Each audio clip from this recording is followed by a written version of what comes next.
चमत्कारी पत्थर। एक गरीब परिवार का लड़का था। उसने अपने बचपन से जवानी तक अपने बूढ़े माँ बाप को बेशुमार मेहनत करते हुए देखा था। वह हर दिन मेहनत करते और हर दिन खाते। जीवन में उनकी कोई ख्वाहिश पूरी नहीं हो पाई थी। जैसे हर बच्चे का सपना होता है कि वह जीते जी अपने माँ बाप को एक आराम की ज़िंदगी दे, उनकी ख्वाहिश पूरी करे, इस लड़की की भी ऐसे ही इच्छा थी। जैसे जैसे माँ बाप की उम्र बढ़ती जा रही थी, इस लड़के को लगता जा रहा था कि कहीं उसके मन की यह इच्छा अधूरी न रह जाए। एक दिन इस लड़के को कहीं से एक सिद्ध पुरुष के बारे में पता चला। लड़के ने सोचा, अगर वह इस सिद्ध पुरुष से कोई ऐसी चीज़ मांग ले जिससे वह अमीर बन पाए, तो वह अपने माँ बाप को वो सब दे पाएगा जो वह उन्हें देने की सोच रहा है। लड़का किसी तरह उस सिद्ध पुरुष का पता लगाकर उस तक पहुँच गया।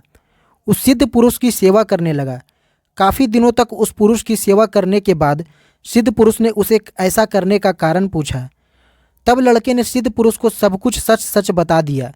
सिद्ध पुरुष को यह जानकर खुशी हुई कि लड़का अपने लिए नहीं लेकिन अपने माँ बाप के लिए धन दौलत कमाना चाहता है।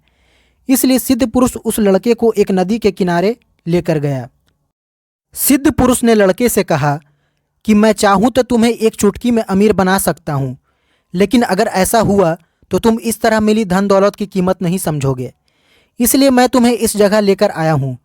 तुम इस नदी के किनारे ढेर सारे पत्थर देख रहे हो। उनमें से एक पत्थर ऐसा होगा जो किसी भी लोहे की चीज़ को छू लेगा तो उसे सोने का बना देगा।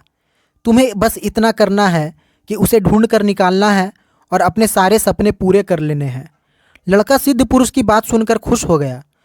उसे लगा आखिरकार उसे ऐसा उपाय मिल गया जिससे वह कम समय में अपने माँ बाप की सारी इच्छा पूरी करने लायक पैसा जुटा पाएगा।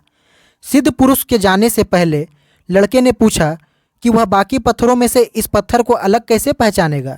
सिद्ध पुरुष ने उसे कहा कि जब तुम उस पत्थर को छुओगे तो बाकी सभी पत्थरों से अलग वह तुम्हें थोड़ा गर्म महसूस होगा। सिद्ध पुरुष के जाने के बाद वह लड़का उस चमत्कारिक पत्थर की खोज में लग गया। वह नदी के किनारे पहुंचा। वह एक पत्थर को उठाता, उसे छू कर देखता, महसूस करता और बाद में उस पत्थर को नदी के पानी में फेंक देता ताकि वह दोबारा उसके हाथ में ना आए।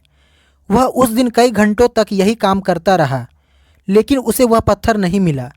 अगले एक हफ्ते तक उसने हार नहीं मानी और वह हर दिन आता और उन पत्थरों को छू कर देखता और नदी में फेंक देता। जैसे जैसे दिन बीतते जा रहे थे, वह पत्थरों को चुनने में और छूने में जल्दीबाजी करने लगा। वह जल्दी से पत्थर उठाता और कुछ ही पलों में उसे नदी में फेंक देता। यह अब उसकी आदत बन गई थी। धीरे धीरे 2 महीने बीत गए। आखिरकार वह पत्थर उसके हाथ में आया जो बाकी पत्थरों से गर्म था, लेकिन जैसे उसकी आदत बन गई थी पत्थर उठाना और तुरंत उसे नदी में फेंक देना, उसने उस पत्थर के साथ भी वैसा ही किया। उसने पत्थर को उठाया, पल भर में उसे नदी में फेंक दिया। फिर उसे महसूस हुआ कि वह वही पत्थर था जिसे वह इतने दिनों से ढूंढ रहा था। वह पत्थर उसके हाथ आया भी और नहीं भी।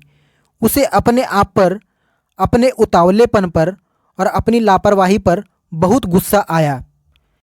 दोस्तों, इस कहानी से मैं काफ़ी रिलेट कर पाता हूँ।